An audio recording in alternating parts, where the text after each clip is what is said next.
ஓட்டு போட்ட மக்கள் அத்தனை பேரும் மெட்ராஸுக்கு வரணும். எந்த வேலை நடந்தாலும் நீங்க வரத்தான் செய்யணும். என்ன காரணத்துக்கு அமைச்சர் பதவி ஏற கசாரையில உட்கார விடாம அடிக்காங்கன்னா என்ன காரணம்? முதலமைச்சரை ஆக்க விடாம அடிக்காங்கன்னா என்ன காரணம்?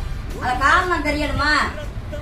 இவ வச்சிருக்க ஊழல் வெளியில தெரிஞ்சிருமனு இவங்க அப்படி செய்தாங்களா? இவன் 5 வருஷம் ஆண்டு பாக்கட்டுமே. இவன் நல்லது செய்யாட்டா இவனும் இதே படிதான் ஆக போறான். அவங்க எனக்கு புரிஞ்சுக்கிடவே மாட்டாங்க. புரிஞ்சுக்கிடணுமா? 52 வயசுல இத்தனை ஓட்டு ஒத்தையில நின்று வாங்கியிருக்காங்கன்னாக்கி மகன்தான் விஜய் என் மகன்தான் இல்லன்னு நான் சொல்லல. இருந்தாலும் நாட்டு மக்கள், தமிழ்நாட்டு மக்கள் மொத்தம் ஓட்டு போட்ட மக்கள் எல்லாரும் நீங்க வரணும். எல்லாரும் போகணும்.